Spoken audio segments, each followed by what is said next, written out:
326 run 5 wicket के नुकसान पर ये आज भारत का स्कोर है। पहले दिन जो मैच खेला गया, जो तीसरा टेस्ट मैच राजकोट में भारत और इंग्लैंड के बीच, आज जो स्टंप्स हुए वहां पर स्कोर भारत का है 326 रन 5 विकेट के नुकसान पर। आज का जो पूरा दिन है ये 3 खिलाड़ियों के नाम रहा है। रोहित शर्मा भारत के कप्तान आज शानदार पारी खेली, 131 रन रोहित शर्मा के बल्ले से लंबे समय के बाद एक टेस्ट शतक देखने को मिला है। वहीं उनका साथ आज रविंद्र जडेजा ने शानदार तरीके से दिया है। नॉट आउट है, अभी भी 110 रनों पर अभी भी आउट नहीं हुए हैं। साथ ही आज के जो हीरो रहे हैं वो सरफराज खान रहे हैं। सारी जो लाइमलाइट होती है वो आज सरफराज खान ने लूटी है। पारी छोटी जरूर थी, अनफॉर्चुनेट रहे, रन आउट हो गए आज जब 99 के स्कोर पर रविंद्र जडेजा थे, लेकिन आज शानदार पारी खेली है। एक तरीके से क्रिकेट में अपना अराइवल अनाउंस कर दिया है सरफराज खान ने। आज एक तरीके से बताया कि भाई सरफराज खान अब वर्ल्ड क्रिकेट के लिए आ चुके हैं। एक ऐसा खिलाड़ी जिसकी एवरेज डोमेस्टिक क्रिकेट में लगभग 70 की है, वो खिलाड़ी जब इंटरनेशनल क्रिकेट में खेलने को आया तो उसने लगभग 100 के स्ट्राइक रेट से रन बनाए, रन अ बॉल अपनी 50 कंप्लीट की और उसके बाद अनफॉर्चुनेट तरीके से सरफराज आउट हो गए। रन उनके आज 62 ही बने टोटल। ज़्यादा आज उम्मीद थी कि शायद शतक भी वो अपने बना पाए, लेकिन शतक तो सरफराज नहीं बना पाए। सरफराज का शतक नहीं हो पाया है, लेकिन शानदार पारी आज उनकी रही है।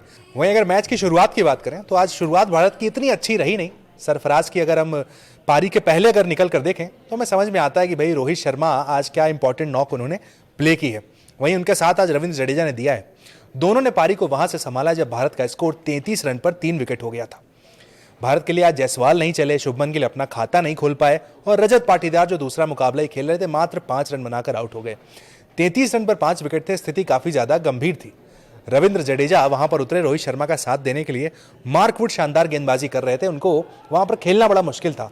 उनके साथ एंडरसन भी जबरदस्त गेंदबाजी कर रहे थे। कई दफा तो ऐसा लगा कि मानो रोहित शर्मा आउट होते होते बचे, लेकिन उसके बाद वहां पर टेम्परामेंट दिखाया भारतीय कप्तान ने। इनकी आज तारीफ की जानी चाहिए। 131 रन जो उन्होंने बनाए हैं आज, वो वाकई लाजवाब थे, वाकई शानदार थे। और रविंद्र जडेजा तो नॉट आउट लौटे हैं। हालांकि 99 पर जो सरफराज रन आउट हुए उसके चलते सोशल मीडिया पर थोड़ी सी रविंद्र जडेजा को ट्रोलिंग भी यहां पर सहनी पड़ रही है, क्योंकि वो 99 पर थे, कॉल उनका था, सरफराज वहां पर दौड़े, लेकिन जडेजा ने लास्ट मोमेंट पर मना कर दिया।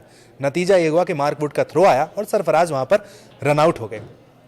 काफी निराश थे सरफराज उस रन आउट के बाद। आपका क्या रिएक्शन है? आप भी कमेंट सेक्शन में अपने रिएक्शन दे सकते हैं। आपके कमेंट भी हम यहाँ पर पढ़ेंगे लगातार।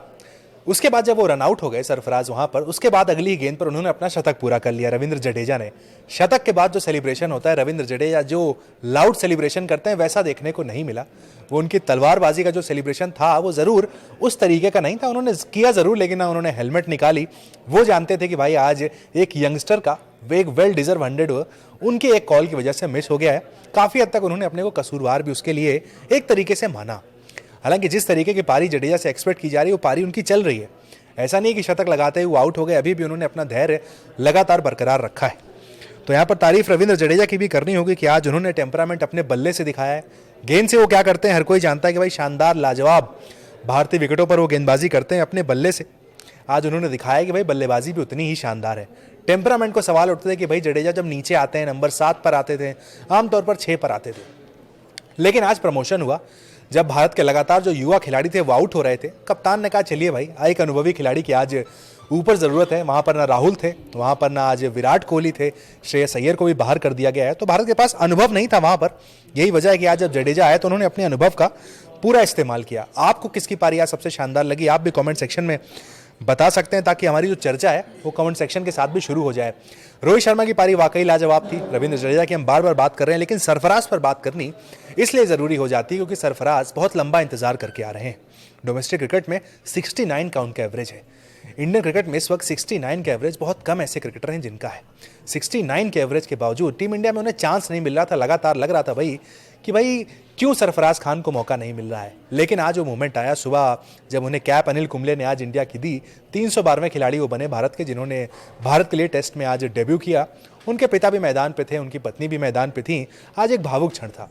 कमेंट्री बॉक्स में भी उनके पिता आज इनवाइट किया, ब्रॉडकास्टर ने वहाँ भी पहुंचे, तो काफ़ी आज एक इमोशनल मोमेंट था फैमिली के लिए। और जब सरफराज आउट हुए वहाँ पर भी रिएक्शन देखने वाला था कि भाई सबको लगा था जिस तेज़ी से वो बल्लेबाजी कर रहे हैं, जिस स्ट्राइक रेट से, लगभग 90 से 95 के स्ट्राइक रेट से वो लगातार अपनी पारी को खेल रहे थे।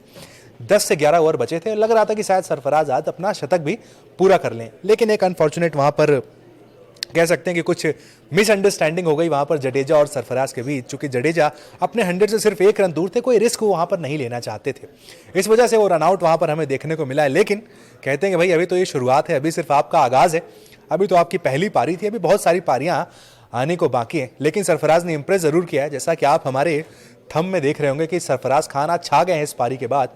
रोहित शर्मा ने भी शानदार खेला, लेकिन जिस खिलाड़ी ने आज सबसे ज्यादा निराश किया उनका नाम फिर से एक बार शुभमन गिल है। पिछले मुकाबले में शतक लगाया था, अपने आलोचकों को बहुत हद तक जवाब भी दे दिया था शुभमन गिल ने, लेकिन आज खाता भी नहीं खोल पाया। लगा कि भाई क्या परेशानी आज शुभमन गिल को फिर से एक बार आ गई। वहीं अगर बात करें रजत पाटीदार की, पिछले मुकाबले में उम्मीद थी कि भाई कुछ खास करेंगे रजत पाटीदार, लेकिन ऐसा कर नहीं पाए। विराट कोहली के रिप्लेसमेंट के तौर पर रजत पाटीदार टीम में आए हुए हैं, लेकिन आज भी कुछ खास उनसे उम्मीद थी, वैसा कर नहीं पाए। वहीं जो पहले टेस्ट के हीरो थे यशस्वी जायसवाल, वो भी आज मारकूट का शिकार हो गए, जल्दी वो भी 10 रन बनाकर आउट हो गए। उसके बाद कप्तानी पारी देखने को मिली है रोहित शर्मा से। विकेट की आज यहाँ पर बात करनी भी जरूरी हो जाती है, क्योंकि जो विकेट था आज, वो आज पहले ही दिन इतना ज़्यादा नीचे चला गया कि भाई एक्सपेक्ट करना मुश्किल हो गया कि तीसरे चौथे दिन ये विकेट कितनी बाउंस इस विकेट में बचेगी, वो देखने लायक था। कई ऐसी गेंदें थी वहाँ पर जो इंग्लैंड के स्पिनर रेहान कि उनकी गेंदें घुटने के ऊपर नहीं उठी हैं, खासकर सरफराज को कई ऐसी गेंदें उन्होंने फेंकी। जडेजा ने भी अपनी बैटिंग के दौरान कई ऐसी गेंदों का सामना किया जिसमें अनइवन बाउंस भी था और गेंदें काफ़ी ज़्यादा डाउन भी थी। तो यहाँ पर यह देखना इंपॉर्टेंट हो जाता है कि भारत ने पहले दिन अच्छे खासे रन लगा दिए हैं, 325 रन भारत ने पहले दिन बना दिए हैं। 33 पर 3 के बाद भारत ने ये स्कोर बनाया, ये इंपॉर्टेंट हो जाता है। कर्टसी रोहित शर्मा, रविंद्र जडेजा और सरफराज खान को जाती है। यहाँ से भारत स्कोर को कितना बड़ा कर सकता है। आमतौर पर भारत ने पहला टॉस जीता है, आमतौर पर हम देखना नहीं चाहते इंडिया में जब टेस्ट मैचेस होता है भारत को दूसरी इनिंग में खेलते हुए। इस पारी को बड़ा करना होगा। साथ ही एक और हीरो अभी आने वाले बाकी हैं जिनका डेब्यू हुआ है, नाम है ध्रुव जुरैल। आज नाइट वॉचमैन के तौर पर कुलदीप यादव को ऊपर भेज दिया गया, ध्रुव जुरैल को नीचे रखा गया है। तो ध्रुव जुरैल इस वक्त जो है वेट कर रहे होंगे अपनी पारी का कि भाई उनकी बारी जो है वो कब आएगी ध्रुव जुरैल की। यहाँ पर देखना इंपॉर्टेंट हो जाता है कि भाई ध्रुव जुरैल किस तरीके से अपनी जो डेब्यू है उसको भुना पाते हैं या नहीं भुना पाते हैं। पिछले मुकाबले में के.एस. भरत को मौका दिया गया था, इस बार के.एस. भरत को बाहर बैठाकर ध्रुव जुरैल को टीम इंडिया में शामिल किया गया है। देखते हैं कि भाई ध्रुव जुरैल क्या करते हैं, साथ ही रविंद्र जडेजा अपनी पारी को कितना बड़ा बना पाते हैं, क्या एक दोहरे शतक में कन्वर्ट कर पाते हैं। आशुतोष कह रहे हैं जडेजा भाई बहुत अच्छा खेलते हैं और उनका योगदान अहम रहा, लेकिन भाई जडेजा एक बली जरूर लेते हैं। आशुतोष कुमार यादव जी, बली कौन सी लेते हैं? आप 2-3 एग्जाम्पल दे दीजिए, किसकी बली उन्होंने ली है, कहाँ कौन सी बली लेते हैं? वो बल्लेबाजी करते हैं, बली लेने आते हैं वहाँ पर अपना बैट लेकर? तलवारबाजी जरूर करते हैं, लेकिन वो बली लेने आते हैं, कुछ आपने ज़्यादा ही एग्रेसिव वर्ड यूज़ कर दिया रविंद्र जडेजा के लिए। ऑलरेडी कई सारी जो है कंट्रोवर्सीज रविंद्र जडेजा के आसपास चल रही हैं, वहाँ पर आप इस तरह की भाषा का प्रयोग करेंगे भाई बली लेने आते हैं, तो फिर ये सही नहीं है। कहाँ से हैं आप आशुतोष कुमार यादव जी? कमेंट सेक्शन में आप भी लिख सकते हैं अपने गांव जिला कहाँ का नाम आप चाहें तो बता सकते हैं हमें, ताकि आपसे चर्चा और ज़्यादा यहाँ पर गंभीर हो जाए। जडेजा की हम बात करें, आप कह रहे हैं कि भाई उन्होंने बली ले ली, लेकिन देखिए वो अनफॉर्चुनेट था। वहाँ पर जो हुआ है, सोशल मीडिया पर भी सरफराज से ज़्यादा इंप्रेशंस रविंद्र जडेजा को मिल रहे हैं। नंबर 2 पर अगर वो ट्रेंड कर रहे हैं तो उनसे ऊपर जडेजा ट्रेंड कर रहे हैं।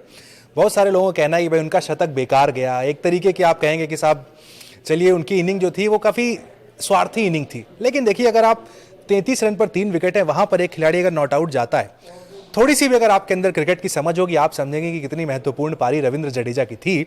बेशक वो रन आउट हुआ, नो डाउट जडेजा को भी इस बात से अगर आप पूछेंगे तो उनको भी जरूर रविंद्र जडेजा भी कहेंगे कि हाँ भाई गलती वहाँ पर हुई, मिसअंडरस्टैंडिंग हुई। शायद सरफराज अगर डाइव लगाते तो एक चांस बनता, लेकिन वैसा भी वहाँ पर कुछ हो नहीं पाया।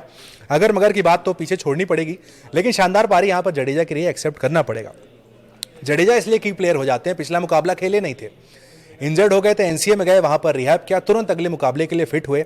और जो कल प्रेस कॉन्फ्रेंस हुई उनसे पूछा गया कि भाई जो इंजरी इतनी ज़्यादा हो रही है इसके लिए आप क्या करेंगे। हंसी मजाक मतलब हल्के फुल्के मूड में जडेजा ने वहाँ पर जवाब दिया, कहा कि भाई कोशिश करूंगा मैदान में कूदू फांदू कम, मतलब कि जितनी आप डाइव लगाते हैं, उन्होंने कहा थोड़ी कोशिश करूंगा कम करूँ, उम्र तेज़ी से बढ़ रही है ताकि इंजरी कम हो वहाँ पर। और उसके बाद आकर उन्होंने शतक लगा दिया है। एक खिलाड़ी पहले मुकाबले में शानदार खेला, अगले में इंजर्ड हुआ, अगले मुकाबले में आकर शतक लगा देता है। इंडिया में जहाँ पर वो खिलाड़ी सिर्फ बैट्समैन नहीं है, गेंदबाजी का भी बहुत बड़ा रोल वहाँ पर प्ले करते हैं। अश्विन के साथ जब गेंदबाजी करेंगे तो इंग्लैंड के बल्लेबाजों के लिए ज़रूर खतरा वहाँ पर बन जाएंगे। तो काफ़ी की प्लेयर हैं, असेट प्लेयर है रविंद्र जडेजा वहाँ पर। आशुतोष कह रहे हैं पिछले मैच में भी रनआउट करवाए थे। देखिए आशुतोष जी, आपने भी क्रिकेट खेला होगा, कहीं ना कहीं गली मोहल्ले में आपने भी किसी को रनआउट कराया होगा। कहीं नहीं कहीं जो भी आपका गांव का नाम है आप बताना नहीं चाह रहे हैं, लेकिन आपने भी क्रिकेट खेला होगा, हो जाती है इस तरह की चीज़ें। दो रास्ते होते हैं आपके पास, या तो आप अप्रिशिएट करें खिलाड़ी के नॉक को, या फिर आप क्रिटिसाइज करें कि उन्होंने ऐसा कर दिया वैसा कर दिया। ऑप्शन आपके पास है। बहरहाल जो पारी थी आज रविंद्र जडेजा की वो वाकई शानदार थी। रोहित शर्मा का भी नॉक बड़ा शानदार था। कई दफ़ा ऐसा लगा कि रोहित शर्मा फंसे हुए हैं। उनकी पारी को देखकर आज मुझे बहुत हद तक ट्रेविस हेड की पारी याद आई वर्ल्ड कप फाइनल में जो उन्होंने खेला था। शुरुआत में जो स्पेल था जसप्रीत बुमराह का और मोहम्मद शमी का, उससे ट्रेविस हेड वहां परेशान थे, लेकिन सर्वाइव कर गए, अपनी टीम को वर्ल्ड कप जिता गए थे। वैसी कुछ आज रोहित शर्मा की पारी थी। फंसे हुए थे, एंडरसन को नहीं समझ पा रहे थे, मार्कवुड को नहीं खेल पा रहे थे, स्पिनर में भी फंसे हुए नजर आ रहे थे, लेकिन उसके बाद शानदार पारी उन्होंने खेली।